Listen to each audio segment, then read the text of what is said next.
All right, it is quick six time, and the voice of the Charlotte Checkers, TJ Shalat, is back joining us from Canada. TJ, you know the drill, of course. We'll put 2 minutes on the clock, and we will start with our guests north of the border. The Checkers of Game 3 Tuesday against the Canucks. Who scores in that game?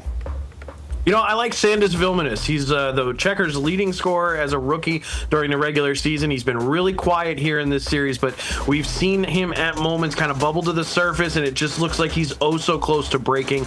I like him to score in tomorrow's game. All right, Gabe, rumors of the Panthers may be signing a safety. Maybe former Atlanta Falcon Justin Simmons is a name being tossed around. Should the Panthers go get him or somebody else? Simmons would be a good addition. I do think they will sign a safety at some point. It's not a matter of if, but when.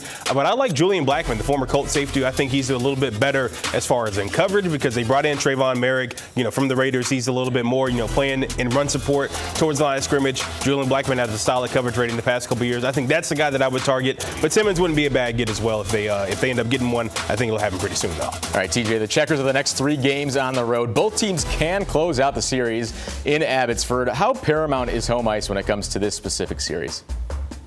Well, I think the Charlotte Checkers play 10 times better on the road than they do at home, as much as that pains me to say.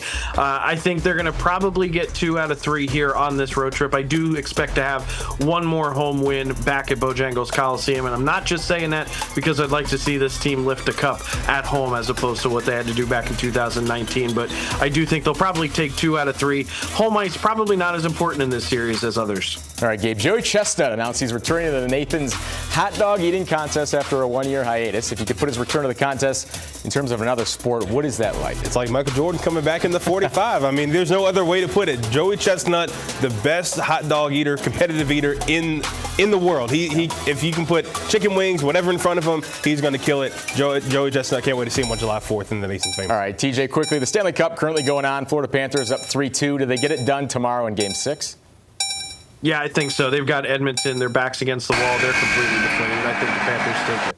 All right, Gabe, Wells Fargo just put up their logo on top of their building in Uptown Charlotte. What are your thoughts on all these bank logos up on all these? I'm not the biggest fan because, that just takes away the essence from the Charlotte skyline. You see a lot of, buildings that don't have a lot of the logos. I think, it's going to take a little bit to get used to, but that's just a sign of the time, so it'll take a little bit to get used to. I'm not the biggest fan, though. All right, you heard it there first. TJ Shalat, the voice of the Charlotte Checkers. Appreciate you joining us north of the border in Abbotsford. Enjoy the games and safe travels back to Charlotte. Awesome. Thanks so much, guys. We'll talk to you soon. Queen City News Plus. Just search Queen City News on your smart TV's app store.